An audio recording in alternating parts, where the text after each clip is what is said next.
গল্পনির YouTube channel presents আজকের গল্প আমরা শুনব যেটা কিশোরীর সঙ্গে ঘটেছিল। কি ভয়ানক সেই অভিজ্ঞতা!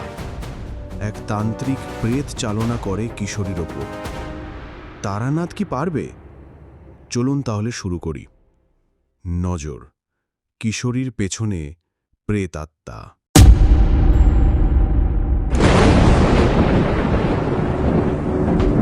সেই দিন তুমুলভাবে বাদলা হচ্ছে। বাদলার জন্য বাইরে সবকিছুই অস্বচ্ছ থাকার দরুন কিছুই দেখা যাচ্ছে না।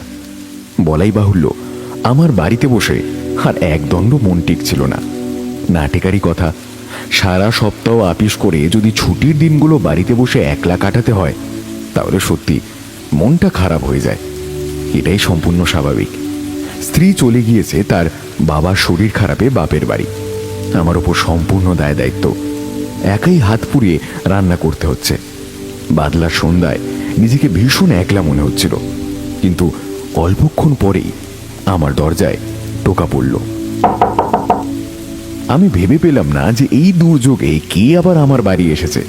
আমি উঠে গিয়ে দরজা খুলে দিলাম আর দেখলাম ছাতা নিয়ে কিশোরী সেন প্রায় আধভেজা হয়ে আমার দরজার চৌহদ্দির বাইরে অসহায়ভাবে দাঁড়িয়ে আছে।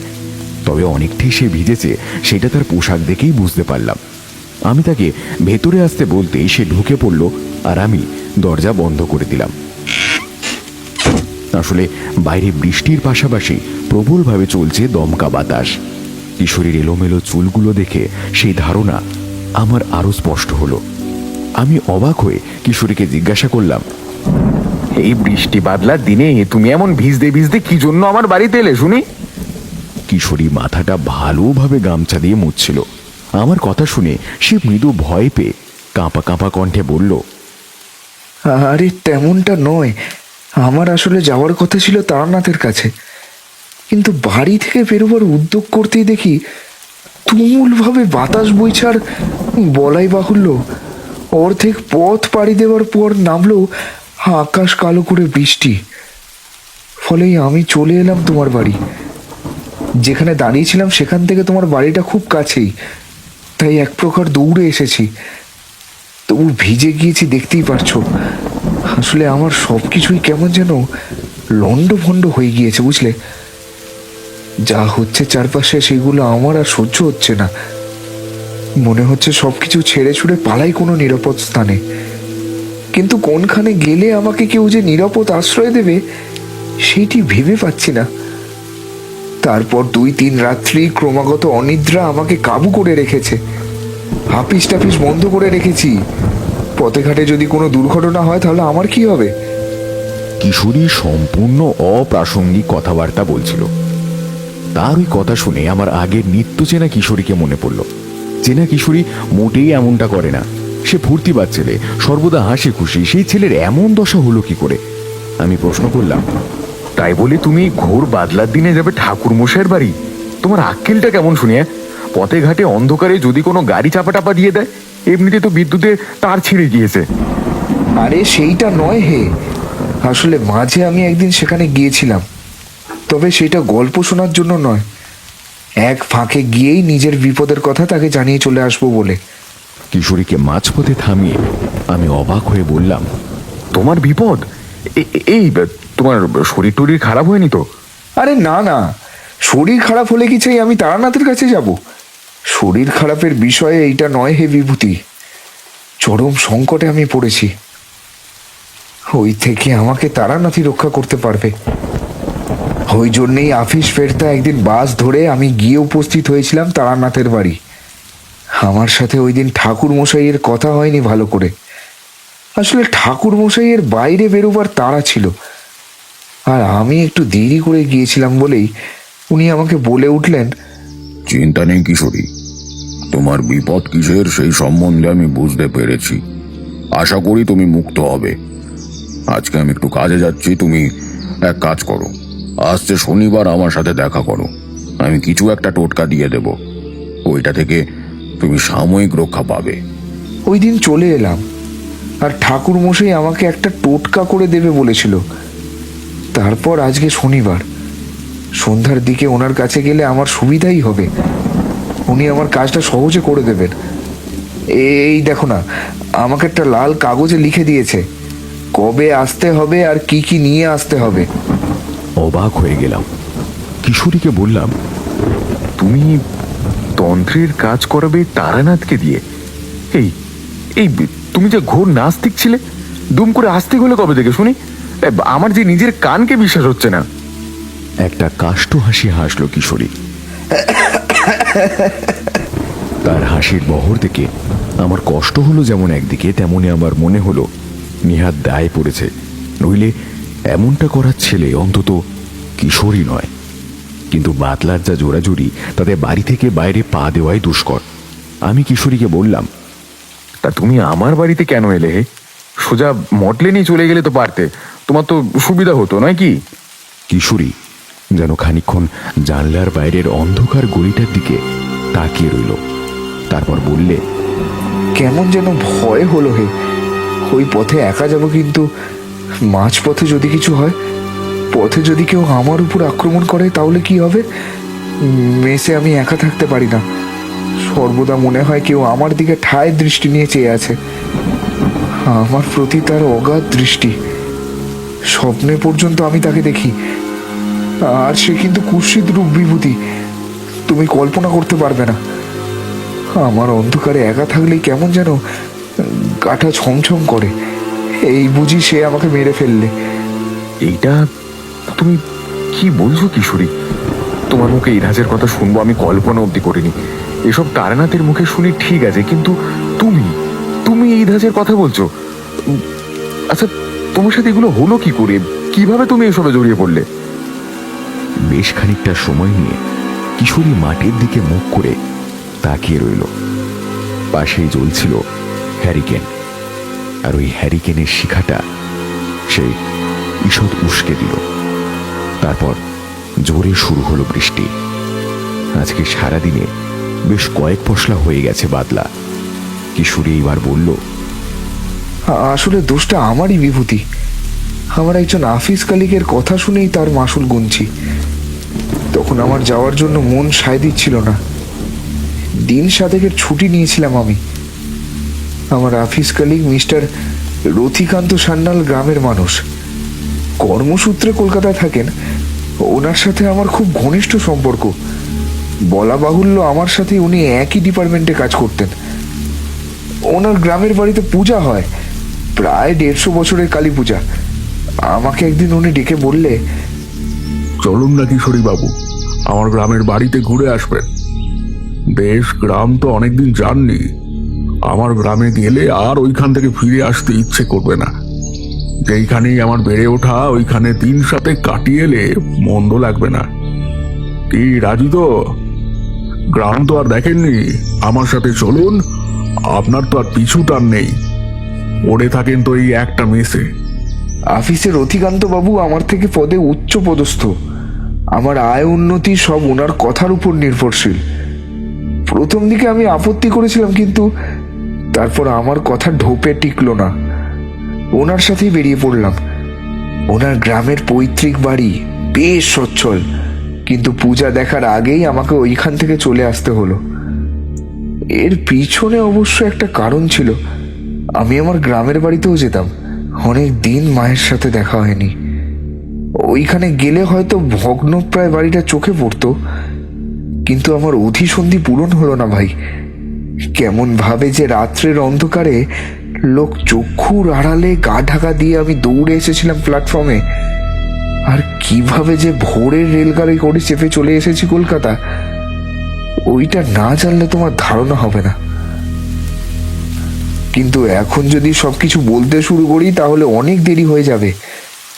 তাই ঠাকুরমশাইয়ের কাছে গিয়েই যদি যা বলার বলবো। আর তুমি তো জানোই আমার ওইখানে যাওয়ার সময় তোমাকে ছাড়া চলে না, তাই চলে এলাম। আসার সময় বারবার মনে হচ্ছিল যে আমার পিছনে কার পদশব্দ শুনতে পারছি। কিশোরী এই বলে খানিক চুপ করল। তার কথার মধ্যে যে বিন্দুমাত্র মিথ্যে ছোঁয়াচে আছে, সেটা তার গম্ভীর মুখ দেখে আমার একবারও মনে হলো না।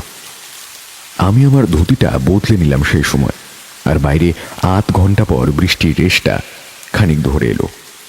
হাতে 5 সেলের টর্চটা নিয়ে বেরিয়ে পড়লাম। আর ওই সময় কোথাও একটা বাজ পড়ল। পথে পা দিতেই আমার পাশ ঘেঁষে চলতে শুরু করলো কিশোরী। আমি আর কিশোরী চুপচাপ চলতে শুরু করলাম। কিশোরী দেখলাম আজকে অদ্ভুত আচরণ করছে। তার মুখে শুনলাম সংস্কৃত মন্ত্র।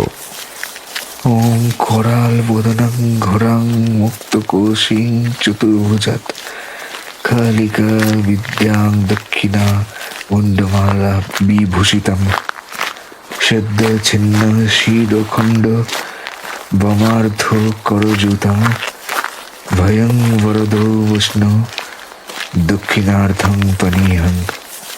মা কালীর এই মন্ত্রটা আমার ভারী পরিচিত। ছোটবেলা মা ওই মন্ত্রটা নিত্য পাঠ করতেন, মা কালীর ধ্যান মন্ত্র। আমি ভেবেছিলাম যে হেঁটেই চলে যাব, কিন্তু কিশোরী আমায় জোর করে বলল, না ভাই, পারলে আজকের দিনটা ট্রাম করেই চলো। যে করেই হোক ঠাকুরমশাইয়ের কাছে আমাকে পৌঁছতে হবে নিরাপদে। অগত্যা আরও মিনিট 10 নষ্ট হলো ট্রাম ধরার অপেক্ষায়। পাশের দোকান থেকে একটা পাসিং শো কিনে নিলাম। ট্রাম আসতেই কিশোরী উঠে পড়ল, আর আমাদের ট্রাম ফাঁকা রাস্তা দিয়ে হু হু করে চলল মটলেনের দিকে। আজকে কিশোরী যেইভাবে অপেক্ষা করছিল ঠাকুরমশাইয়ের কাছে যাওয়ার জন্য, এমন ব্যস্ততা আমি কোশমিনকালে দেখিনি তার মধ্যে। মটলেনে পৌঁছাতেই দেখলাম বৃষ্টিটা আবার শুরু হয়েছে।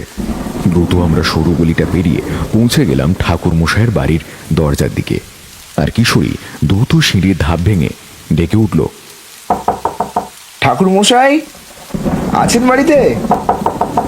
ও ঠাকুরমশাই, বাড়িতে আছেন?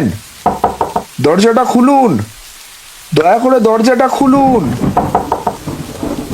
বহুবার দরজা ধাক্কা দেওয়ার পর চারি এসে দরজা খুলে দিলে, কিন্তু কিশোরী এমনই হতভম্ব হয়েছিল যে চারির উপস্থিতি গ্রাহ্য করল না।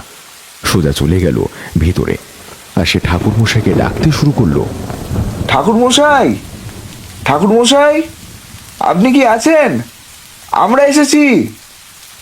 পিছন থেকে চারি বলে উঠল, এই যে কাকা বাবু, আমার বাবা তো এখন পুজোর আসনে বসেছেন, একটু অপেক্ষা করুন, উনি সাঙ্গ করেই চলে আসবেন। অধৈর্য হয়ে কিশোরী বসে পড়ল ঠাকুরমশাইয়ের নরবরে তক্তপোষের উপর। আমিও পাশেই বসে পড়লাম। আর খানিক বাদেই ঠাকুরমশাই দরজা খুলে মন্ত্রপাঠ করতে করতে আম পাতা দিয়ে হাতে ধরে থাকা ঘটির জলটা ছিটাতে ছিটাতে বৈঠকখানার ঘরে প্রবেশ করলেন। আমি নমস্কার করলাম ঠাকুরমশাইকে। ঠাকুরমশাই এবার মৃদু হেসে বলে উঠলেন, বেশ করেছো কিশোরী আজকে এসে। আমি তোমাকে আজকে আসতে বলেছিলাম, বেশ মনে আছে দেখছি। আর কোনো ভয় টয় পাওনি তো? আর ঠাকুরমশাই, আমার একদম ভালো লাগছে না। চোখ বন্ধ করলে আমার চোখের সামনে একটা মুখ ক্রমেই ভেসে ওঠে সর্বদা। কি দুঃখে যে নারায়ণপুর গিয়েছিলাম মরতে। আমার কালী পূজা দেখার শখ মিটে গেছে। অন্ধকারে থাকলেই ওই নূপুরের শব্দ আমার কানে বাজে, আর শুনি খিলখিল করে কেউ যেন আমার কানের কাছে সামনে হেসে চলেছে।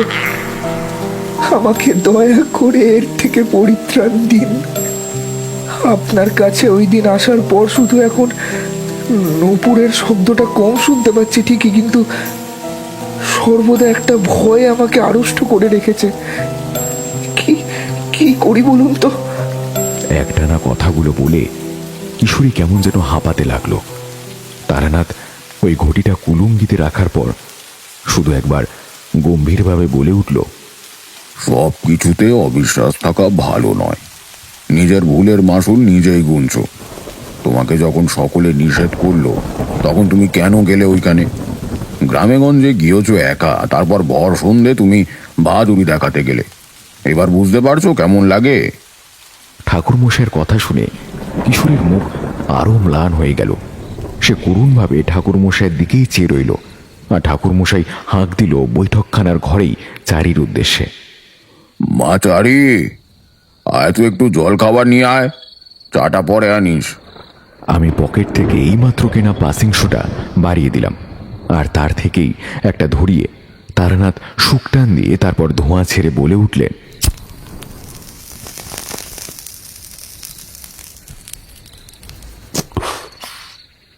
জীবনটা যত সহজ মনে করো ততটা নয়। তোমার যে এইরকম একটা অঘটন ঘটবে সে আমার জানাই ছিল। তুমি আমার বলা গল্পগুলোই বিশ্বাস করো না, ভাবো যে আমি আষাঢ়ে গল্প ফাঁদি বসে বসে। কিন্তু না, এই দুনিয়ায় এমন অনেক জিনিস আছে যেগুলো চোখে দেখা না গেলেও সত্যি আছে। আমি যখন মাতু পাগলির কাছে প্রথম যাই, সে প্রায় আজ থেকে বছর 30-40 আগের কথা। তখন আমার বয়স কম, কিন্তু সাহস প্রচণ্ড। গ্রামের পর গ্রাম শুধুমাত্র পায়ে হেঁটেই পার করে দিয়েছি, এমন দিনও গেছে। মাতু পাগলির কাছেই প্রথম শুনেছিলাম, সে আমাকে পই পই করে বলে দিয়েছিল মানুষের মৃত্যু হলে, দেহ শূন্য হলেই তাদের মুক্তি হয় না। কিছু কিছু পাপী আত্মা আনাচে কানাচে ঘুরে বেড়ায়।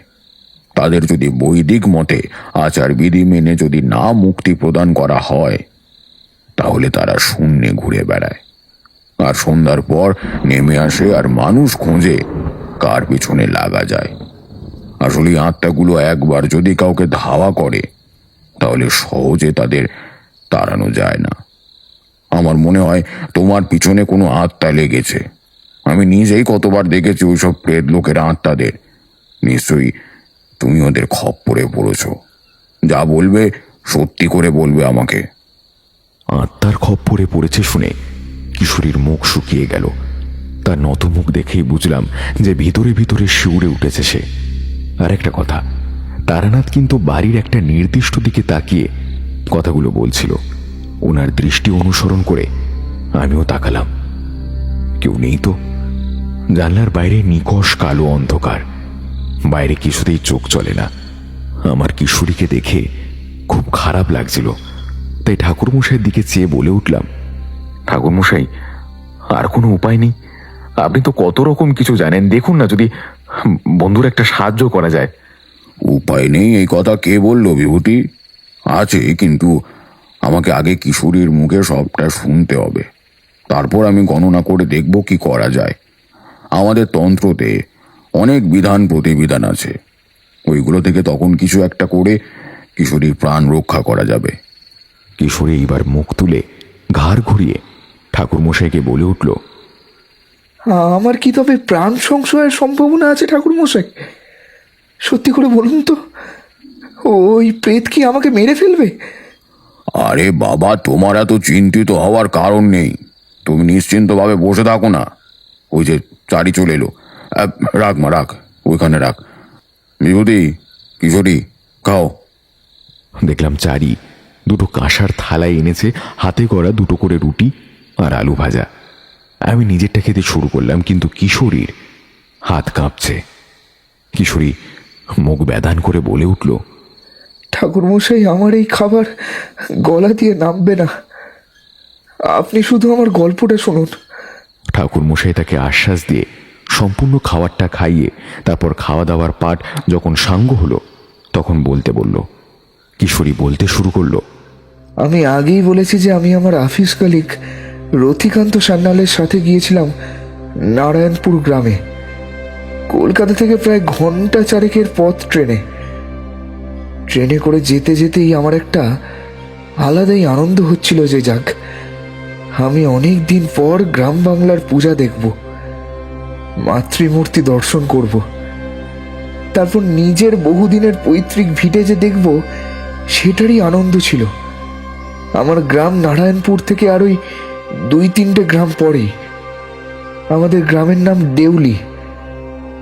আমার অফিস কলিগকে ওই কথাই জানাই।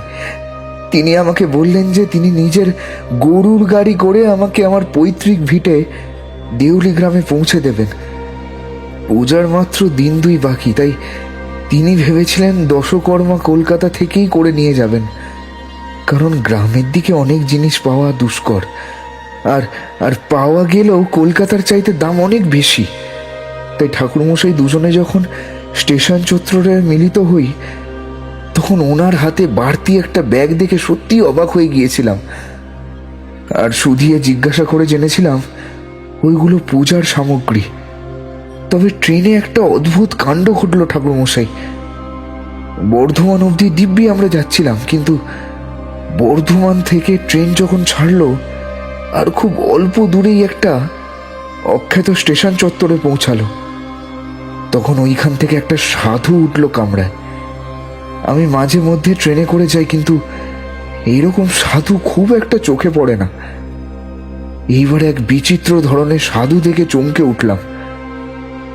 ওই সাধু যে শাক্ত সেইটা সব দিক থেকেই বুঝতে পারলাম।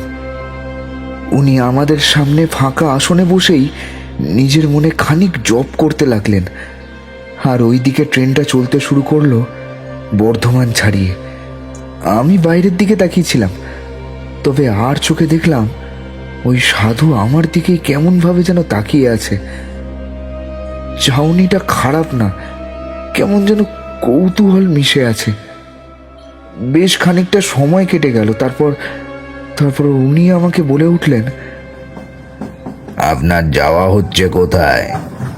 এই তো যাচ্ছি আমার আফিস কালিকের গ্রামের বাড়িতে কালী পূজার নিমন্ত্রণ রক্ষা করতে, আর সেইখান থেকে চলে যাব দেউলি গ্রামে। ওইখানেই থাকতে চাই বেশ কিছুদিন। আমার নিজের গ্রাম কয়েকটা গ্রামের পরেই। যাচ্ছি যখন রথ দেখাও হবে আর কলা বেচা দুই হবে। আচ্ছা, কিন্তু সাবধানে যাবেন। আর আমি যদি একটা কথা বলি, তাহলে কি আপনি কিছু মনে করবেন? আসলে আমরা সাধু মানুষ, সামনের মানুষের কোনো বিপদ দেখলে স্থিরভাবে থাকতে পারি না। তাই আমার ইচ্ছে যে আপনার সাথে হতে যাওয়া জিনিসগুলো আগেই বলে দিই, কিন্তু সেইটা নিয়ম নেই। তবে সাবধান করতে পারি। শুনবেন আমার কথা? আমি যদি আপনাকে কিছু বলি। হ্যাঁ বলুন, কি বলতে চান? আমার কি কোনো বিপদ আপদ হবে নাকি গ্রামে গিয়ে? আমার দিকে আপনার বাম হাতটা বাড়িয়ে দিন তো দেখি। ঠাকুরমশাই, আমার মনে বিশ্বাস অবিশ্বাস কোনো ভাবই ঠাঁই নিচ্ছিল না। আসলে ওই সাধুর ক্ষমতা দেখতে চাইছিলাম। সাধু তার লম্বা দাড়ির মধ্যে হাত বুলিয়ে এক দৃষ্টে খুব খুব ভালোভাবে আমার হাতটা দেখতে লাগলেন। একটা ইতস্তত ভাব ছড়িয়ে পড়ছিল আমার সারা দেহ ও মনে। না জানি কি হতে পারে। আর একটা কথা, এই যে উনি বসার পর থেকেই একটা গন্ধ আমার মগজটা ঝিমঝিমে করে তুলেছিল। মিষ্টি অথচ সুন্দর একটা সুবাস। যাই হোক, উনি গভীরভাবে দেখার সত্ত্বেও কোনো কিছুর উত্তর দিচ্ছেন না। তখন আমি আর পারলাম না। আড়ষ্ট কণ্ঠে জিজ্ঞাসা করলাম, কি দেখছেন বলুন দয়া করে, চুপ করে থাকবেন না, আমার জানার কৌতূহল হচ্ছে প্রচণ্ড। উনি এইবার আমার কথায় মুখ তুলে চাইলেন। ওনার মুখের ভাব দেখেই বুঝলাম গতিক সুবিধার নয়। এইবার উনি গম্ভীর কণ্ঠে বলে উঠলেন, দেখুন কিশোরী বাবু, আমার মনে হয় এই গ্রামে আপনার না যাওয়াই ভালো। আমার কথাটা মন দিয়ে শুনুন। আপনি কলকাতায় ফিরে যান। গ্রামে ঢোকার পর থেকেই আপনার সাথে একের পর এক বিপদ ঘটতে থাকবে। কোনো এক বিশেষ উদ্দেশ্যে সাধনের জন্য আপনাকে নিয়ে যাওয়া হচ্ছে, আর ওই উদ্দেশ্য মোটেই ভালো নয়। কারণ নজর পড়েছে আপনার উপর। আমার কথাগুলো শুনতে হয়তো আপনার খারাপ লাগলেও আমি একদম সত্যি বলছি।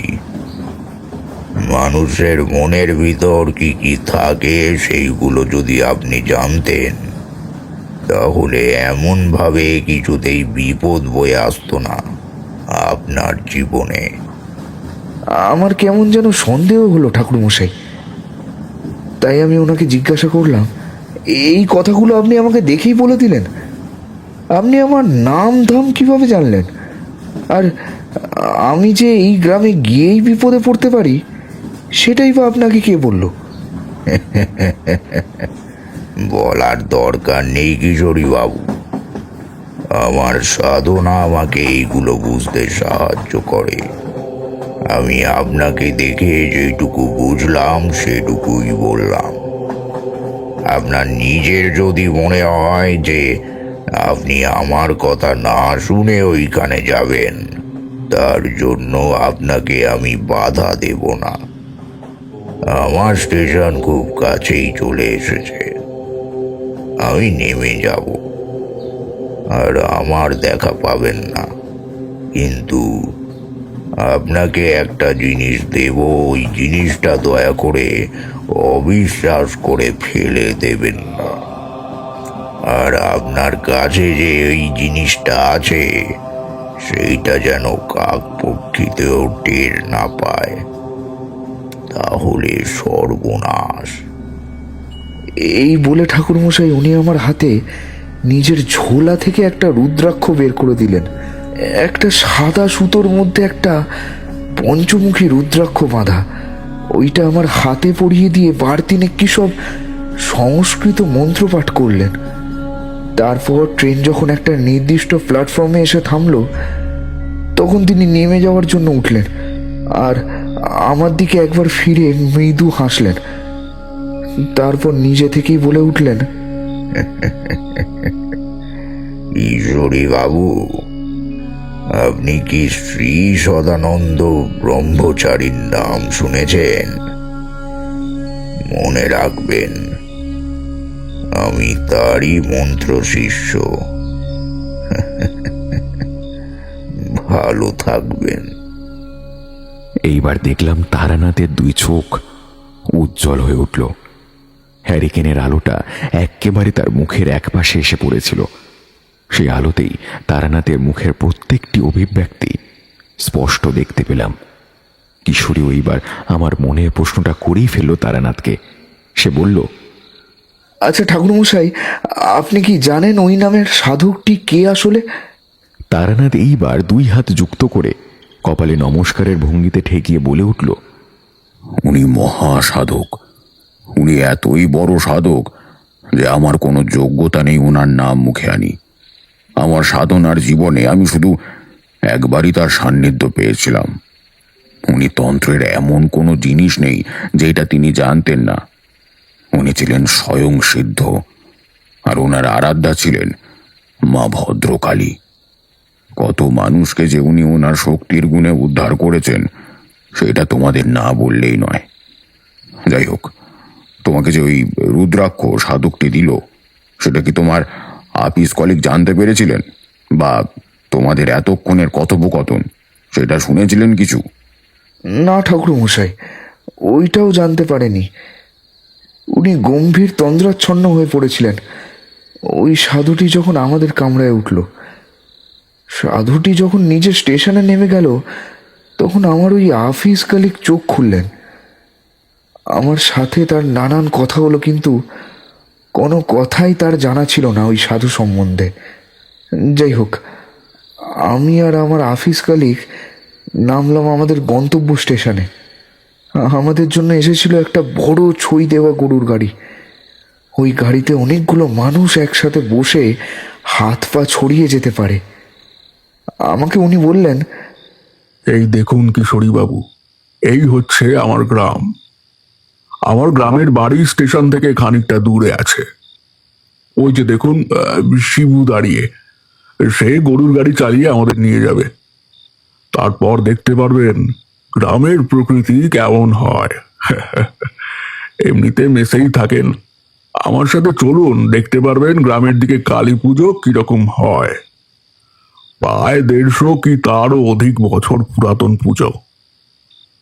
এখনো প্রাচীন কিছু রীতি মেনে এই পুজো হয়। আসুন, আমার সাথে আসুন। দুইজনে মিলে গেলাম কাছের চায়ের দোকানে। একেবারে স্টেশন লাগোয়া। স্টেশনের চায়ের দোকানে চা খাচ্ছি আমি, ওই সময়ই আমার দিকে কেমনভাবে যেন ওই চায়ের দোকানের লোকটা দেখছিল। আমার কেমন যেন অস্বস্তি হলো। ওই অস্বস্তির ফলেই আমি এইবার জিজ্ঞাসা করলাম, ব্যাপার কি দাদা?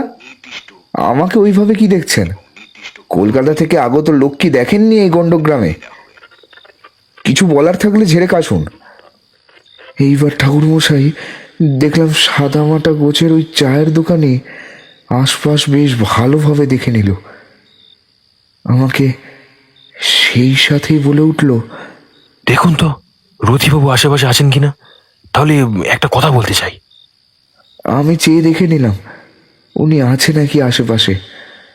সন্ধ্যার আবছা অন্ধকারে গরুর গাড়ির কাছে উনি দাঁড়িয়ে ধূমপান করছেন। তিনি ধূমপান করতে করতেই আমাকে ওই সময় একবার ডাক দিলেন। কিশোরীবাবু, আপনার কি হলো? আরে তাড়াতাড়ি করুন, এইটা কলকাতা নয়। সন্ধ্যার অন্ধকারে পথ চলা মুশকিল, অনেক দূরের পথ যে। আর মিনিট খানেক, আমি আসছি। গলা উঁচু করে আমি ওই কথা বলে দিলাম। ট্রেনটা দাঁড়িয়েছিল এতক্ষণ। স্টিম ইঞ্জিনের ট্রেনটা হুইসেল দিতে দিতে বেরিয়ে গেল। তারপর প্ল্যাটফর্ম একেবারে শুনশান হয়ে গেল।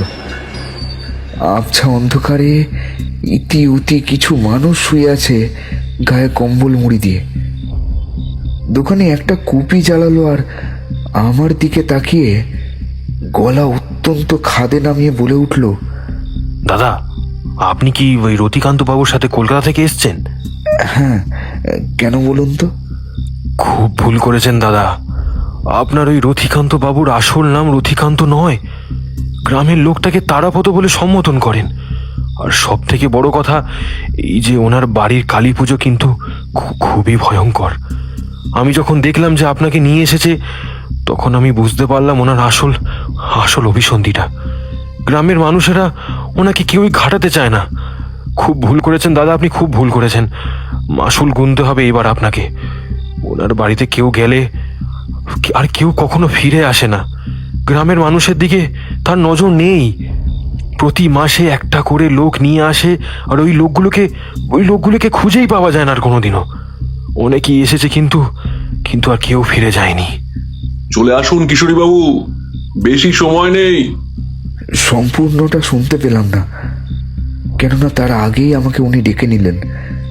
আমি গিয়ে দেখলাম গরুর গাড়ি ছইয়ের এক প্রান্তে উনি বসে আছেন, আর ভিতরটা খুব অন্ধকার, প্রায় কিছুই দেখা যায় না। আমরা চলছি যখন, তখন কোনো কথাই হচ্ছিল না। স্টেশন ছাড়িয়ে ট্রেন চলে যাচ্ছিল, আর দেখছিলাম বাইরের অন্ধকার ঝোপঝাড়, আর সেই সাথেই ওই অন্ধকারে দাঁড়িয়ে থাকা গাছগুলোর ভিতর থেকে যেন কেউ আমাকে হাতছানি দিয়ে ডাকছিল। প্রায় 1 ঘন্টা চলার পর আমরা রথিকান্ত বাবুর বাড়ির কাছে গিয়ে পৌঁছালাম। বাড়ি বলে বাড়ি, ঠাকুরমশাই, এমন বাড়ি জীবনে দেখিনি। মস্ত আটচালার ওই বাড়িটার পাশেই বিরাট চণ্ডী মণ্ডপ। সেইখানেই দাঁড়িয়ে আছে অনেকগুলো মানুষ। চণ্ডী মণ্ডপে পূজার আয়োজন হয়েছে, আর বলা বাহুল্য যে ওইখানে তখন ঘণ্টা দিয়ে পুরো দেবীর সন্ধ্যা আরতি করছে। জিজ্ঞাসা করলাম রথিকান্ত বাবুকে, উনি আমাকে বললেন এইটাই তাদের গৃহদেবতার বহুদিনের মূর্তি। ওই মূর্তি দেখেই আমার মনে হলো অনেক দিনের পুরনো হলেও বিন্দুমাত্র জৌলুস কমেনি। কিন্তু কি ভয়ঙ্কর ঠাকুরমশাই! দেবীর পাশেই দেওয়ালে মস্ত একটা খাড়া ঝুলছে। ওইটা নাকি পূজার দিন মায়ের হাতে দিয়ে দেওয়া হয়। দেবীর মুখোমুখি একটা মস্ত চত্বর, আর ওই চত্বরে একটা বলি কাঠ। কিন্তু ওইখানে যে পশুদের না হয়ে মানুষদের বলি দেওয়া হয়, ওইটা যদি জানতাম। কথাটা শুনে এইবার আমার আর তারানাথের দুইজনের মুখে আতঙ্কের রেখা স্পষ্ট হলো। কল্পনার দ্বারা ভাবতে চেষ্টা করলাম যে তাহলে সাংঘাতিক বিপদে কিশোরী পড়েছিল। তারানাথ বললে, তুমি যেইখানকার কথা বলছো ওইটা আসলে ডাকাতে বাড়ির পূজা। একমাত্র ডাকাতরাই ওইভাবে নির্জনে পূজা পাঠ করে। আর শুধু তাই নয়, পূজা শেষ করে দেবীর সামনে জ্যান্ত মানুষের মুন্ড ছেদন করে। আমার মনে হয় তোমাকে ওই উদ্দেশ্যেই নিয়ে যাওয়া হয়েছিল। শিউরে উঠল কিশোরী। আর ওই সময়ে বাইরে করকর করে বাজ পড়ল। ওই বাজের শব্দটা আমাদের কানে তালা ধরিয়ে দিল। আমাকে কিশোরী ভয়ে ভয়ে বলে উঠল, ভাই বিভূতি, তুমি দয়া করে দরজাটা বন্ধ করে দিয়ে আসো। আমার যে সাহসে কুলাচ্ছে না। এখন যদি দরজা বন্ধ করতে যাই তাহলে হয়তো সেই মূর্তিকে দেখতে পাবো। উঠে গিয়ে দরজা বন্ধ করে দিলাম আর কিশোরীর কথা শোনার জন্য অধীরভাবে আগ্রহে তাকিয়ে রইলাম। কিন্তু তার আগে তারানাথ বলে উঠল, তুমি কবে ওখান থেকে পালিয়ে গিয়েছিলে? ঠাকুর মশাই, আমি আপনাকে একে একে সব বলছি। আপনি সব শুনে আমাকে রক্ষা করুন। আর এও বলছি যে আমার সাথে নিশ্চয়ই ওই রথিকান্ত কিছু একটা করেছে। অনেকের মুখেই শুনেছিলাম যে কালী পূজা করে আর তন্ত্রের অনেক গুপ্ত জিনিস তার জানা। সে আমাকে চিঠি পর্যন্ত পাঠিয়েছিল। ওইখানে লেখা ছিল যে পালিয়ে আমি নাকি ভুল করেছি, আর কলকাতাতে এসেও আমি তার নাগালের বাইরে থেকে যেতে পারবো না। আমি আপনার অভিজ্ঞতার যা গল্প শুনতাম ঠাকুরমশাই, সেটাই এখন আমার সাথে বাস্তবে হচ্ছে। কিন্তু এগুলো কেন হচ্ছে আমার সাথে? আমাকেই কেন সে বেছে নিল বলতে পারেন? কিশোরী এইবার ধরা গলায় সরাসরি কথাগুলো বলে তক্তপোষ থেকে উঠে জানলার দিকে এগিয়ে বৃষ্টি দেখতে দেখতে আনমনে এসব বলতে লাগলো। তারানাথ, আমি কেউ কিছুই বলে উঠতে পারছিলাম না। কিশোরী আবার বলল, ওই দিন আমি মূর্তি দেখে ভয় পেয়েছিলাম ঠিকই, কিন্তু আমাকে গ্রামের লোকেরা অদ্ভুতভাবে দেখছিল। তাদের চোখে ওই করুণা দেখেই আমার মনে মনে হওয়া সন্দেহটা ধারণায় পরিণত হচ্ছিল। তাহলে কি সত্যি আমাকে এখানে মেরে ফেলার জন্য নিয়ে এসেছে রথিকান্ত বাবু? তার এই নামটা পর্যন্ত সত্যিকারের নয়। আমি ওই দিন কারোর সাথে কোনো কথা বলছিলাম না। এক মনে মন্দিরের লোকজন আর মূর্তি দর্শন করছি। ঠিক ওই সময় পিছন থেকে কেউ আমার কাঁধে হাত রাখলো। ঘুরে দেখি আর কেউ নয়, একজন ভৃত্য গোছের একজন। আমাকে বলল, বাবু আসুন, আপনি আপনার জন্য একটা ঘরের ব্যবস্থা করে দিয়েছিলেন বাবু, সেখানেই থাকতে হবে। আমি আর বাক্য ব্যয় না করে ভৃত্যের সাথে ওই ঘরে গেলাম। মাটির ঘর ঠাকুরমশাই, আসবাবপত্র তেমন নেই, মাথার উপর খড়ের ছাপ্পড়। কিন্তু থাকতে কোনো অসুবিধাই হবে না। আমি ওইখানেই থেকে গেলাম। আহার করবার ডাক এসেছিল, কিন্তু আমার মনে এমন সন্দেহ ডানা বেঁধেছে যে আমার আর ওই বাড়ির কিছুই খেতে ইচ্ছে করলো না। আমি বাইরের দিকে চেয়ে রইলাম আর ভাবলাম যে কিভাবে এই বাড়ি থেকে বেরোতে পারি। একলা বসে ওই কথাই ভাবছিলাম। এমন সময় বন্ধ দরজার বাইরে থেকে টোকা দেওয়ার শব্দে আমার চিন্তাজাল ছিন্ন হলো ঠাকুরমশাই। দেখলাম প্রদীপ হাতে একটা গৃহবধূ আমার দরজার বাইরে দাঁড়িয়ে আছে, আর সে আমাকে নিচু স্বরে বলে উঠল, কিশোরী বাবু, এখান থেকে আপনি পালিয়ে যান। এটা আমাদের ডাকাতে পুজো। এখানে মানুষকে দেবীর উদ্দেশ্যে উৎসর্গ করে দেওয়া হয়। আপনাকে দেখা মাত্র আমার মনে হলো আপনি ভালো মানুষ। আপনাকে ভুলিয়ে ভালিয়ে এখানে নিয়ে এসেছে।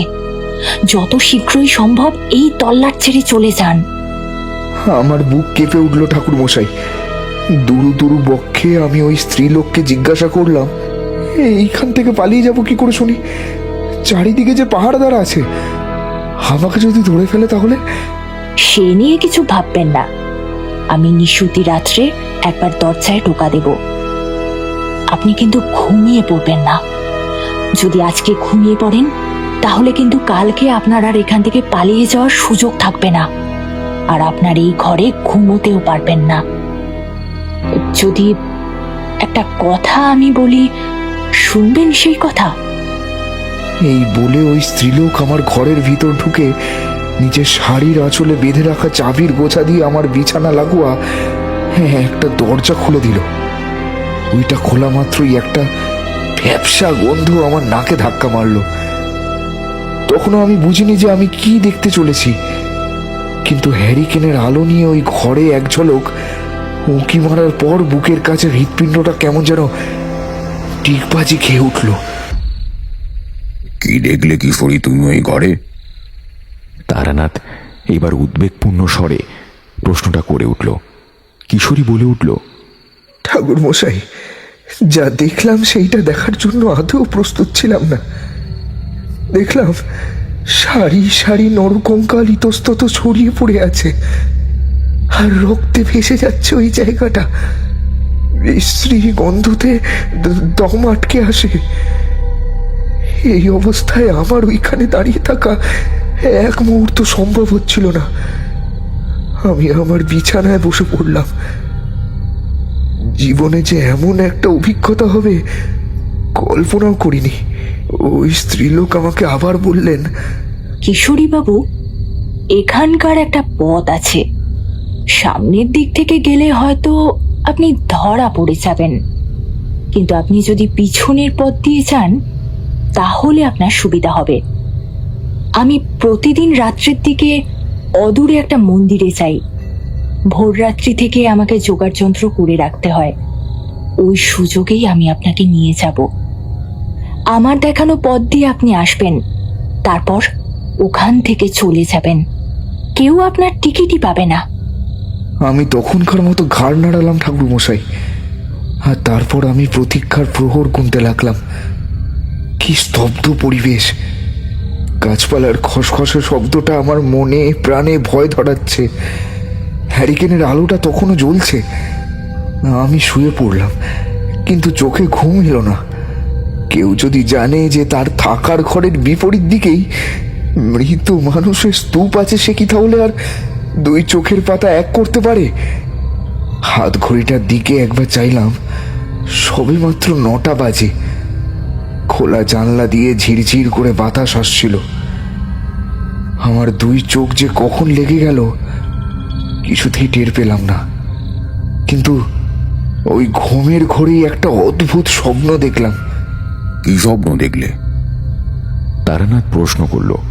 কিশোরী ঢোক গিলে বলল, ঠাকুরমশাই, দেখলাম আমি একাই ছুটে চলেছি, আর আমার পেছনে কেউ যেন মন্দিরের দেওয়ালের ওই খাড়াটা নিয়ে দ্রুত তাড়া করেছে।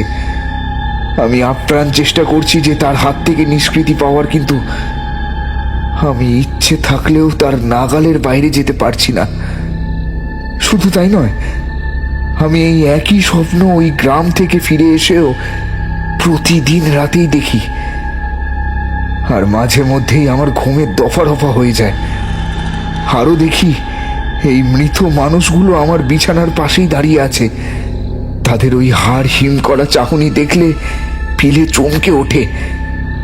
যাই হোক, আমি ঘুম থেকে ওই স্বপ্ন দেখে জেগে উঠলাম আর বাইরের দিকে তাকিয়ে রইলাম, কিন্তু বেশিক্ষণ আমাকে প্রতীক্ষা করতে হলো না। নিস্তব্ধতার ভিতর একটা কণ্ঠে আমি শুনতে পেলাম, খুব মিহিভাবে কেউ আমাকে ডাকছে।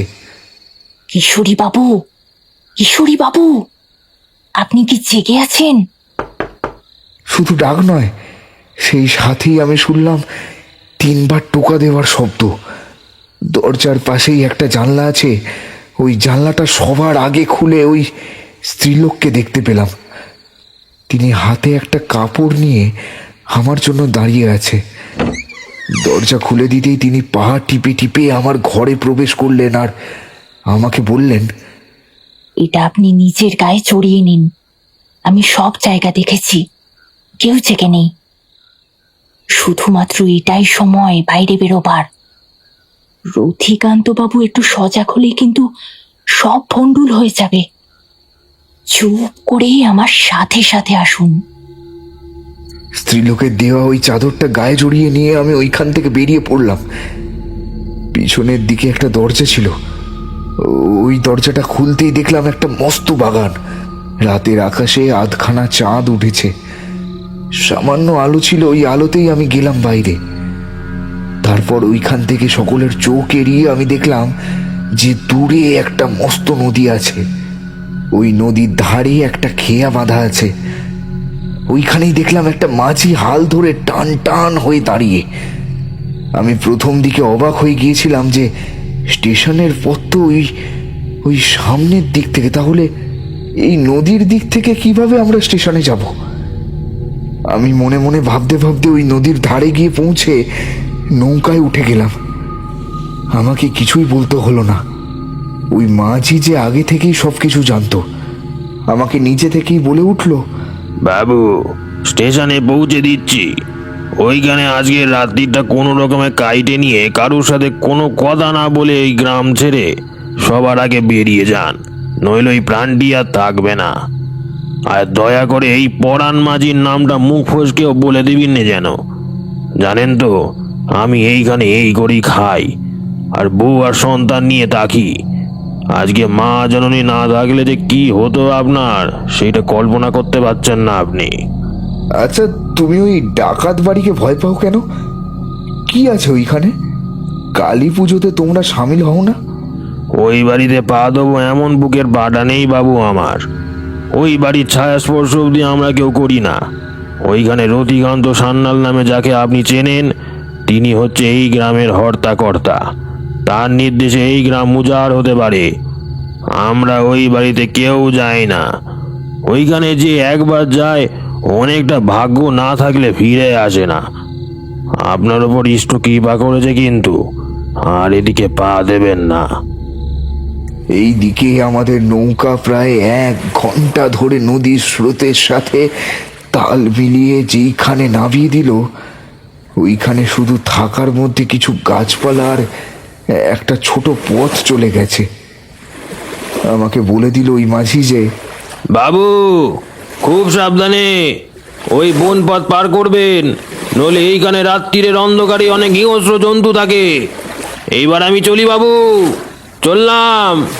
ঠাকুরমশাই, আমি কিভাবে ওই অরণ্য পথ পার করে যে স্টেশন পর্যন্ত এলাম সেটা আর বলতে হবে না।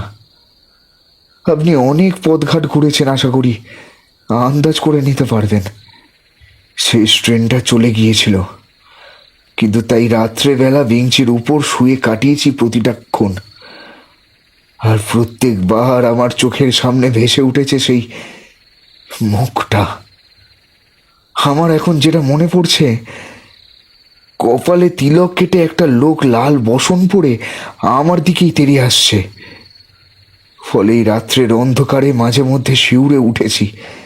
বারবার মুখ তুলে দেখেছি যে আমাকে কেউ পেছনে ধাওয়া করছে কিনা। যতক্ষণ না গ্রাম ছেড়ে বেরোতে পারছি ততক্ষণ আমি নিষ্কৃতি পারছি না। সব কথা শুনে এইবার ঠাকুরমশাই আবার একটা পাসিং শো ধরালেন, আর টান দিতে দিতে খানিকক্ষণ ভাবুক মুখে বসে রইলেন। কিশোরী অনেকক্ষণ একটানা কথা বলার ফলে এইবার সে একটু ক্লান্ত হয়ে গিয়েছে, আর সে বারবার তারানাথের মুখের দিকে তাকিয়ে একটা সঠিক প্রতিকার প্রত্যাশা করছিল। তারানাথ এইবার বলে উঠল,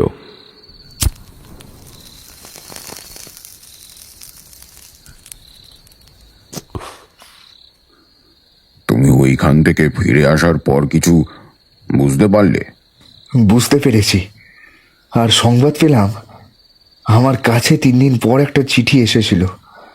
কে যে আমার অফিসের ঠিকানায় ওই চিঠিটা লিখে পাঠিয়েছিল সেইটা জানি না, কারণ সম্পূর্ণ নামহীন ওই চিঠি। কিন্তু সেইখানে লেখা ছিল যে আমাদের পালিয়ে আসা একজন ভৃত্য শ্রেণীর কেউ গোপনে লক্ষ্য করেছিল, আর আমাকে হাতের কাছে না পেয়ে রথিকান্ত সান্যাল, যে ওই তারাপদ নামে গ্রামের মানুষের কাছে অধিক প্রসিদ্ধ, সে নাকি ওই দিন পূজার সময় সেই স্ত্রী লোকটিকেই দেবীর চরণে উৎসর্গ করেছে। আর আমার অনিষ্ট করার জন্য সে উঠে পড়ে লেগেছে। আমি 3 দিনের মাথায় বুঝতে পারলাম ওই মেয়েটি আমার মাথার কাছে অষ্টপ্রহর দাঁড়িয়ে থাকে। এমনটা কেন হচ্ছে? এইবার সব বুঝতে পারছি। মেয়েটার মৃত্যুর পর তারাপদ বলে যে তাকে হত্যা করেছে, তিনি তান্ত্রিকভাবে তাকে নিজের বশীভূত করে রেখেছে, আর সে এখন তার আজ্ঞাবহ প্রেতে পরিণত হয়েছে। ওই তান্ত্রিক যে তোমাকে হাতের নাগালে পেয়েও হারিয়েছিল, সেই এখন তোমার প্রেত চালান করেছে। আর মৃত্যুর পর কোনো প্রেত কোনো তান্ত্রিকের কবলে বশীভূত হলেই আরো ক্রুদ্ধ, আরো প্রতিহিংসা পরায়ণ হয়ে ওঠে। আমি অনেকবার এমনটা হতে দেখেছি। আমার জীবন যে কম বৈচিত্র্যময় নয় সেইটা তাহলে বিশ্বাস করলে তো? এটা তোমার সাথেই প্রথম হলো, আর আমার সাথে হামেশাই হয়। এখনো মাঝে মধ্যে আমাকে সতর্ক থাকতে হয়, এই ভেবে যে আমার আগের জীবনে যাদের কাজে আমি বাধা হয়ে দাঁড়িয়েছি তারা মৃত্যুর পর আমার উপর ইচ্ছে করলেই প্রতিশোধ নিতে পারে। কিন্তু যেহেতু আমি নিত্য গুরু দেওয়া মন্ত্র জপ করি, তাই আমার ক্ষতি সাধন করার জন্য কেউ এগিয়ে আসতে পারে না। আমার কি হবে ঠাকুর মশাই? এইটা যদি না ঠেকাই তাহলে তো আমার প্রাণহানি হবে। এই উপদ্রবেই তো আমি দুই চোখের পাতা এক করতে পারি না। আমাকে দয়া করে কিছু উপায় বলে দিন। তারানাথ অনেকক্ষণ ভেবে বলে উঠল, উপায় আছে, কিন্তু তার জন্য তোমাকে আসছে শনিবার আর রবিবার আমাকে সময় দিতে হবে। আমাকে একটা ছোট্ট ক্রিয়া করতে হবে, যেইটা হবে শ্মশানে। তবে কলকাতায় থেকে হবে না, তার জন্য একটা কাছে পিঠে গ্রামে যেতে হবে। ওই গ্রামে গিয়ে আমাকে জপ করে ওই আত্মাকে ফিরিয়ে দিতে হবে তার স্থানে, আর ওই তারাপদ তান্ত্রিককে পরাস্ত করতে হবে। সময় হবে তোমার পক্ষে? কিশোরী এইবার উত্তেজিত হয়ে বলে উঠল, হ্যাঁ ঠাকুর মশাই, আমার দ্বারা হবে। নিজের প্রাণের রক্ষার থেকে কোনো কাজই আমার কাছে অধিক গুরুত্বপূর্ণ নয়। ঠাকুরমশাই, আমি কি আপনাদের সাথে যেতে পারি? আমার নিজের এটা দেখার ইচ্ছে। যেতে চাইছো অসুবিধা নেই, কিন্তু আগে সতর্ক করে দিচ্ছি, এই কাজে কিন্তু ঝুঁকি আছে। আর আমার অনেকজন পরিচিত আছে, তার বাড়িতেই থাকতে হবে। আমি দেখি একটা তার করে দিচ্ছি, সুবিধা মতো গেলেই হলো ওখানে।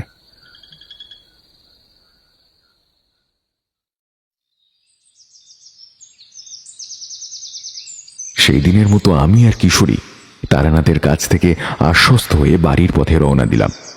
কিশোরীকে ঠাকুর মশাই একটা আশীর্বাদী ফুল দিয়ে তার উপর একটা মন্ত্র পড়ে দিয়েছিল, যাতে সে আর কোনো ভৌতিক উপদ্রবের শিকার না হয়।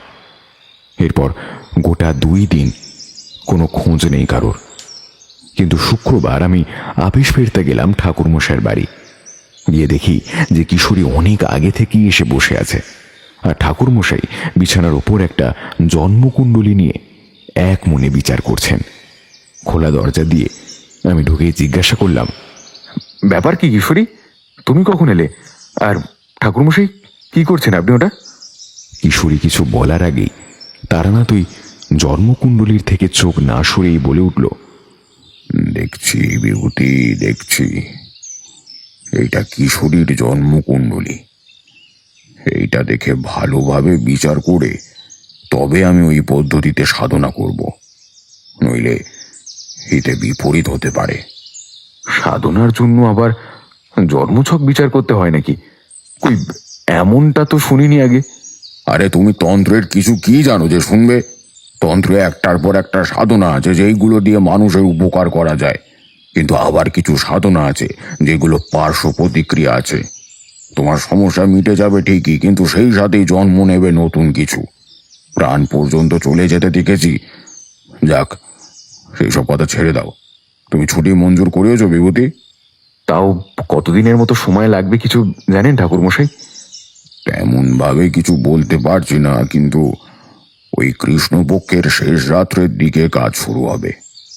ওই দিন যদি সঠিকভাবে আমি জবটা শেষ করতে পারি তাহলে আমার কাজ সহজ হয়ে যাবে। মনে আছে, এই কাজটা করেছিলাম অনেক দিন আগে একটা মেয়েকে উদ্ধার করার জন্য। তখন আমার বয়স অনেক কম, গুরু শুধু আশ্বাস দিয়েছিলেন, তাই আমার পক্ষে কাজটা নির্বিঘ্নে সম্পূর্ণ করা সম্ভব হয়েছিল। আমি 4 দিনে ছুটি নিয়েছি ঠাকুরমশাই। আর রওনা দেবেন কবে? আমাদের ট্রেন আছে 9টার সময়। তোমরা এক কাজ করো, আজকে আমার বাড়িতেই অন্ন গ্রহণ করে নাও, এইখান থেকে বেরিয়ে পড়বে, সমস্যা হবে না। যেই গ্রামে যাচ্ছি ওই গ্রামে আমার এক চেনা পরিচিত খদ্দের থাকে, বেজায় বড় লোক। তাকে অনেকবার অনেক বিপদ থেকে আমি রক্ষা করেছিলাম। আর বলা বাহুল্য, আমি তার করতেই তিনি আমাকে বলে উঠলেন যে আমি যেন নিশ্চিন্তভাবে চলে আসি, কারণ অনেকগুলো ঘর ফাঁকাই পড়ে আছে, থাকার আর আহারের কোনো অসুবিধা হবে না। ঠাকুরমশাই, কাজটা কলকাতায় করলে হতো না? কলকাতায় অনেক শ্মশানী তো আছে, তাই নয় কি? ঠাকুরমশাই এবার হো হো করে অট্টহাসি করে উঠল। তারপর বললেন, কেপোছো বিভূতি, এই কলকাতায় বসে তান্ত্রিক ক্রিয়া করব আর বিপদটা ডেকে আনবো, এসব খুব সন্তর্পণে করতে হয়। শুধু প্রদীপ আর ধুনির আলোতেই কাজ করতে হবে। কলকাতায় যেদিকে চাইবে শুধু লোক আর লোক। গ্রামের শ্মশানে মানুষজন থাকে কম, বেশি রাত্রের দিকে লোক পাবে না, তাই আমার পক্ষে সাধনার কাজ করা অনেক সহজ হয়ে যাবে। চুপ করে রইলাম। কোনো কথাই আমার মুখ থেকে বেরোচ্ছিল না। একটা রোমাঞ্চকর অনুভূতি আমাকে গ্রাস করছিল।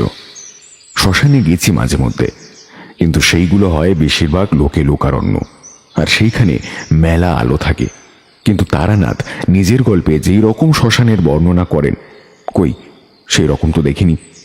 যাই হোক, ওই দিন সন্ধ্যার পর একটু দ্রুতই খাওয়ার পাট সাঙ্গ করে তারপর বাইরে বেরোলাম।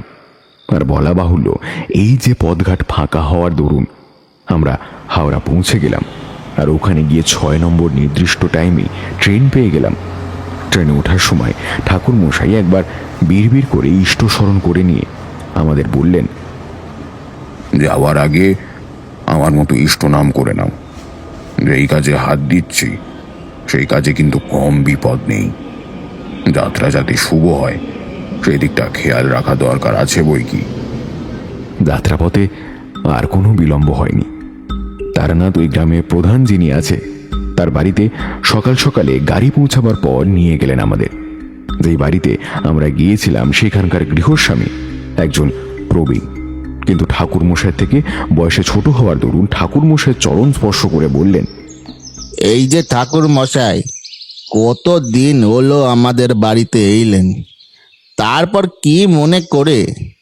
বিশেষ কোনো কারণে নাকি?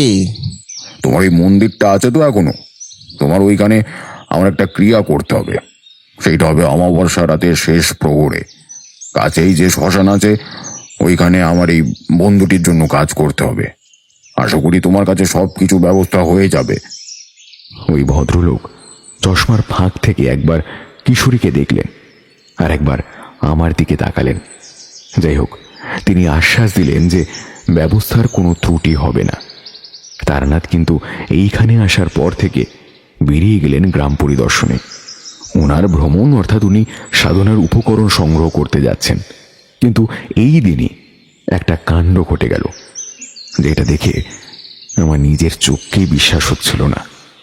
তারানাথের ওই পরিচিত ব্যক্তির বাড়িতে গৃহদেবতা রূপে মা কালীর পুজো হয়। ওইখানে নিত্য অনেক লোকই খায়। তবে কিশোরী দুপুরের দিকে স্নান করে খেতে বসেছে, ওই সময় তার শাল পাতার মধ্যে থাকা ভোগের প্রসাদটা কেউ যেন উল্টে ফেলে দিল, আর সেইখানে একটা সাপ দেখতে পেলাম। মিশমিশে ওই সাপের দৃষ্টি এতই ক্রূর যে হৃৎপিণ্ডটা আমার লাফিয়ে উঠল। কিশোরী ভয় পেয়ে ওখানে ঠাকুর মশাইয়ের উদ্দেশ্যে চিৎকার করে উঠল, ঠাকুর মশাই, এ কি হচ্ছে? শীঘ্রই আসুন, নইলে যে। তার কথা শেষ হলো না। সে এতই ভয় পেয়েছে যে তার খাওয়া উঠেছে। সে অব্যক্তভাবে আর্তনাদ করে গোঙাতে গোঙাতে জ্ঞান হারা হয়ে আমার পাশে লুটিয়ে পড়ল। তারানাথ তার গৃহস্বামী ফিরে এসে তারপর অনেকবার ডাকলেন, কিন্তু কিশোরীর চোখ আর খুলছে না। এইবার তারানাথের চোখে ক্রুদ্ধ ভাব দেখলাম। তিনি নিজের হাতটা মুঠিবদ্ধ করে কি একটা মন্ত্র পড়লেন, আর ফোঁ করলেন। ওই উদ্যত ফনা সাপকে লক্ষ্য করলেন। সাপটা কিন্তু বশীভূত হয়ে মাথা নিচু করে ওই স্থান ছেড়ে অন্যদিকে একটা ঘাস জমির দিক থেকে চলে গেল অন্যত্র। আর আমি আর একটা লোক কিশোরীকে নিয়ে একটা ঘরে চলে গেলাম। কিশোরীর জ্ঞান ফিরলে তারানাথ তার মাথার কাছে বসে বলে উঠল, এখন কেমন বোধ করছো হে? আর সাপ দেখে ওইভাবে ভয় পেলে কেন শুনি? কিশোরী এইবার ধীরে ধীরে চোখ খুলে চাইল। তারপর বলে উঠল ক্লান্ত স্বরে, ঠাকুর মশাই, আমি সাধারণত সাপ দেখলে ভয় পাই না। ভয়টা এসেছে আমার অন্য কারণে। কেননা আমি যখন খেতে বসেছি ওই সময় ওই উদ্ধত ফোনা ওই সাপের মধ্যে সেই মেয়েটাকে দেখতে পেলাম, যে আমাকে ওই তারাপদ তান্ত্রিকের থেকে উদ্ধার করেছিল, বের করে এনেছিল ওই গ্রাম থেকে। ফলে আমার তাকে দেখে ভীষণ ভয় লেগে যায়। এইটা তো জানতাম যে সে মৃত, কিন্তু এই রূপে আমার কাছে ফিরে আসবে কল্পনা করতে পারিনি কোনোদিন।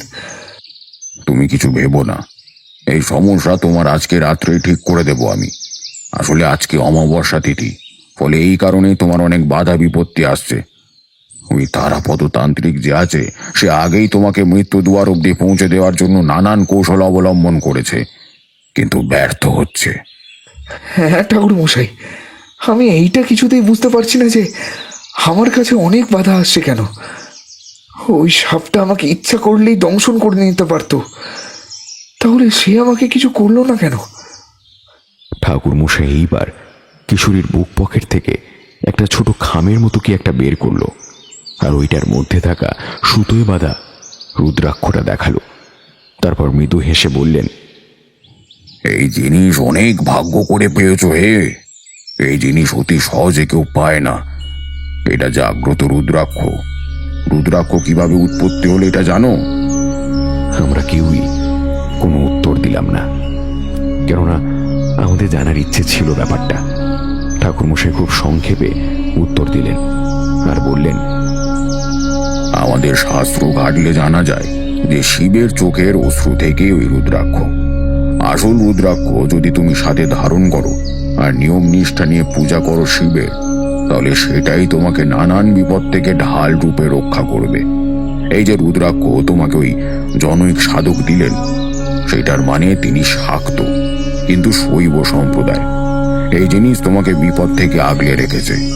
কিন্তু আমার কথা যদি শোনো, তাহলে তোমার এই বিপদ আমি কাটিয়ে দেওয়ার পর ওই রুদ্রাক্ষ কাছে রেখো না, কারণ গৃহী মানুষের কাছে এমন তেজি জিনিস থাকা উচিত নয়। আর রইল এটা দেওয়ার কথা, তুমি মহাদেবের পুজো করে একদিন নর্মদা নদীর বুকে ওই রুদ্রাক্ষ অর্পণ করে দিও।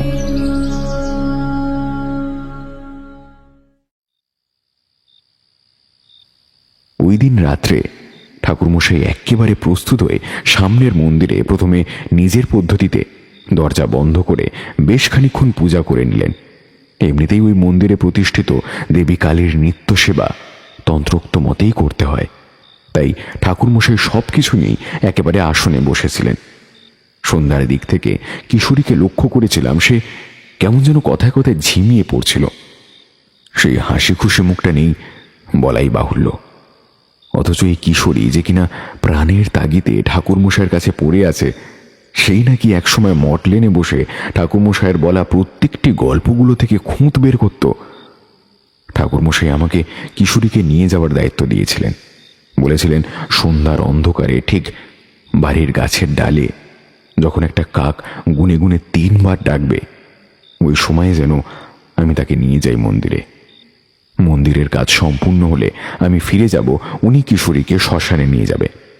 তারানাথের পরিচিত বৃদ্ধ ব্যক্তি আমাদের সামনে চা রেখে দিলেন, আর সেই সাথে কিছু বিস্কুট। উনি আমাদের শুকনো মুখ দেখে আশ্বাস দিয়ে বললেন, কিছু ভাববেন না বিভূতি বাবু, আপনি তো অনেক দিনই ঠাকুরমশাইয়ের সাথে থেকেছেন, কিন্তু কিছুই জানতে পারেননি দেখছি। আমার এমন অনেক দিন গিয়েছে আমি ঠাকুরমশাইকে ভয়ঙ্কর ভয়ঙ্কর ক্রিয়া করতে দেখেছি। ওইসব দেখলে আপনার বিশ্বাসও হবে না। আমাদের পরিবারেই দেখতে দেখতে কতগুলো বছর অতিবাহিত হয়ে গিয়েছে, ঠাকুরমশাই আমাদের নানা বিপদ থেকে উদ্ধার করেছেন। আমাদের বাড়ি তখন ফাঁকা ফাঁকা ছিল না, অনেকেই ছিল। আমাদের এই পরিবার ছিল একান্নবর্তী। সে যাই হোক, সেই গল্প আপনাকে এই বিপদটা কেটে গেলে তারপর নয় শোনাবক্ষণ। এই সময় আমার সামনে থাকা ওই গাছটার একটা ডাল খসখস করে নড়ে উঠল, আর আমি শুনলাম তীব্র স্বরে একটা কাক ডাকছে। এই শুনে আমি ঠাকুরমশাইয়ের মন্দিরের দিকে পা বাড়ালাম। আমাকে বলে দিল ওই বৃদ্ধ ভদ্রলোক। হ্যারিকে নিয়ে খানি গেলেন আমার সাথে।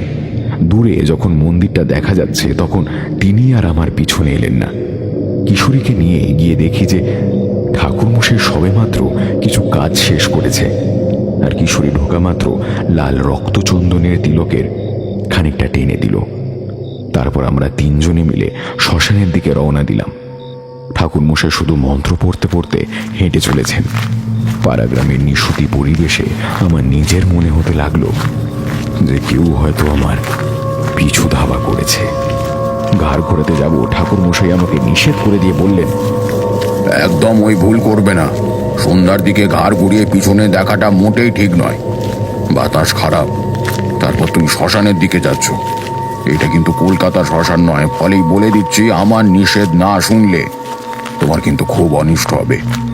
আর ওই অনিষ্ট হলে তখন আমার নিয়ন্ত্রণের বাইরে চলে যাবে সব কিছু। কিছু বললাম না। তিনজনে চলেছি গন্তব্যের দিকে। কাঁকড় বেছানো লাল মাটির পথে শুধু আমাদের তিনজনের জুতোর মচমচ শব্দ হচ্ছে। কিন্তু শ্মশানের অভ্যন্তরে ঢোকার মুখে ঠাকুরমশাই আমাদের দুইজনের মাথায় নিজের উপবিদ্যা ছুঁয়ে কি সব মন্ত্র পড়ে দিল। আমার সর্বাঙ্গ সজাগ হয়ে উঠল। তারপর আমরা যেই না ভেতরে ঢুকেছি অমনি শুনলাম কোত্থেকে একপাল শিয়াল করুণ রব করে ডেকে উঠল। তারানাথ কিন্তু মোটেই কিছু গ্রাহ্য করল না, সোজা আমাদের দুইজনের সামনে দিয়ে অভ্যস্তভাবে চলে গেল। পথঘাট এমন ভাবে চলছে যেন হাতের তালুর মতোই এই পথের হদিশ তিনি জানেন।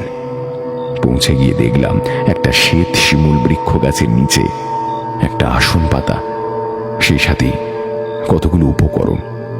ঠাকুরমশাই আমাদের ওইখানে নিয়ে গিয়ে বললেন, বিভূতি, এইখানে একটু চুপ করে বসো।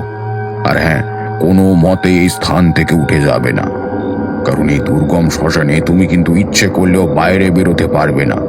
আর কিশোরীর হাতটা শক্তভাবে ধরে থাকো, দেখবে যেন সে কিছুতেই না বেরিয়ে পড়ে বাইরে। আর আর আপনি কই যাচ্ছেন? আমি মুহূর্ত খানিকের মধ্যেই আসছি। তুমি এক মনে ইষ্ট নাম করো। মনে রাখবে যে আমি তোমাদের গাত্র মন্ত্র দ্বারা বেঁধে রেখে দিয়েছি, কেউ তোমার কোনো প্রকার অনিষ্ট করতে পারবে না। ঝোলা থেকে খড়ম বের করে সেটা পায়ে গুলিয়ে তিনি চলে গেলেন। আমি তারানাথের পরামর্শ মতোই কিছু চেলা করে রাখা কাঠে আগুন ধরিয়ে দিলাম। অন্ধকার কেটে গিয়ে বেশ আলো হয়ে উঠল। আর বলা বাহুল্য, সেই সময় মনে হলো সামনের গাছগুলো যে অকারণে নড়ে উঠছে। আর শুনলাম একটা ছমছম ধ্বনি। পুরোটাই আমার ভুল নাকি? কিশোরীকে দেখলাম সে চেয়ে আছে আমার দিকেই, জল জলে দৃষ্টি হেনে। তার ওই চাহনি কেমন যেন বুকে ভয় ধরিয়ে দিয়েছে। তবে খুব একটা বেশি দেরি করল না তারানাথ। কোত্থেকে একটা মরার মাথা এনে তারপর আমার সামনে উপস্থিত হলো। রাত্রি অনেকটাই হয়ে গিয়েছিল, বাতাসের গন্ধ ছড়িয়ে পড়েছে পোড়া পোড়া, আর ওই গন্ধতে দমটা বন্ধ হয়ে আসছিল আমার। ঠাকুরমশাই এবার আগুনটার সামনে অদ্ভুত মুদ্রা করে কাকে যেন আহ্বান করলেন, কিন্তু উনি আমার দিকে বারবার তাকাচ্ছিলেন। ওনার ভাবে মনে হচ্ছিল আমি তাকিয়ে আছি বলে উনি খুব বিব্রত বোধ করছেন। তাই সবার আগে আমার মুখের উপর দুই হাত দিয়ে উনি দুই চোখ বুজিয়ে দিলেন। আর আমার দুই চোখ ক্রমেই বুঝে এলো। আমি তন্দ্রায় ঢলে পড়লাম। জ্ঞান যখন ফিরল তখন আমি তাকিয়ে দেখি যে ওই বৃদ্ধ ভদ্রলোকের একটা ঘরে আমি শুয়ে আছি। আমি হুড়মুড়ে উঠে পড়লাম। উঠে সবার আগে ডাকলাম, ঠাকুরমশাই, ও ঠাকুরমশাই, ঠাকুরমশাই, আপনি কই? কিশোরী, কিশোরী, তুমি বা কই গেলে? আমার ডাকে সাড়া দিয়ে ঠাকুরমশাই প্রবেশ করলেন ঘরে। ওনাকে দেখে মনে হলো উনি বেজায় প্রসন্ন। হাসি মুখে বললেন, বিভূতি, বিভূতি, তুমি জানো না আমার ওই কাজ সিদ্ধ হয়েছে। আমি ওই তারাপদ তান্ত্রিককে শেষমেশ পরাস্ত করতে পেরেছি। আর হ্যাঁ, তোমাকে কেন নিদ্রামগ্ন করে রেখেছিলাম জানো? কারণ আমার তন্ত্রের পদ্ধতিতে এমন অনেক ক্রিয়া আছে যেগুলো সাধারণ গৃহী মানুষ সহ্য করতে পারে না। আপনি কিশোরীকে কিভাবে বাঁচালেন সেটা বলুন ঠাকুরমশাই। ঠাকুরমশাইকে ওই বৃদ্ধ ব্যক্তি তামাক দিয়ে গেলেন। ঠাকুরমশাই সকালের আলো ফোটার দিকে খানিকক্ষণ তাকিয়ে এক মনে কি যেন ভাবলেন, তারপর বললেন, তুমি নিদ্রামগ্ন হওয়ার পর কিশোরী কেমন যেন ছটফট করে উঠল। বলা বাহুল্য, তাকে কে যেন ডাকছে। সেই ডাক কেবল সেই শুনতে পারছিল, আর সে প্রতিবার উঠে গিয়ে তার কাছে ধরা দেওয়ার চেষ্টা করছিল।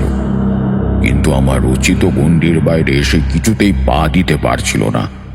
আমি বুঝতে পারছিলাম কেউ যেন একাগ্র মনে কিশোরীকে নিজের কাছে ডাকছে। আর এটা ওই মেয়েটার কাজ। সে একা মরেছে, কিন্তু কিশোরীকে নিজের সঙ্গী করে নিতে চায়। আমি ক্রমাগত দেবী কালীর জপ করি। তারপর এই জপ সম্পূর্ণ করতেই একটা ছায়া মূর্তি আমার সামনে এসে উপস্থিত হলো।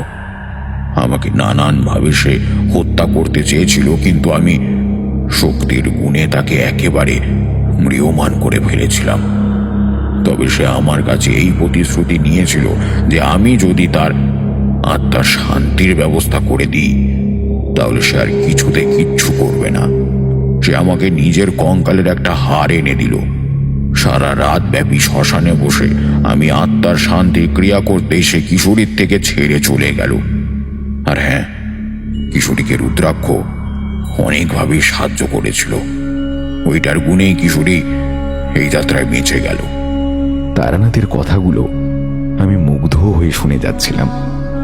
আপাত দৃষ্টিতে যে লোক ৬০-৬৫ বছরের গণ্ডি অতিক্রম করেছে, সে যে আপনজনের বিপদে সবকিছু জলাঞ্জলি দিয়ে তাকে উদ্ধার করতে উদ্যত হয়, সেই তো সাধক।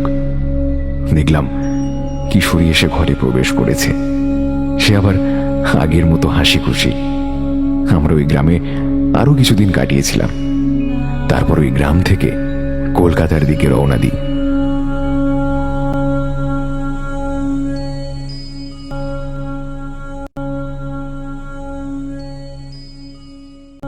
আপনাদের কেমন লাগলো গল্পটা কমেন্টে জানাতে ভুলবেন না।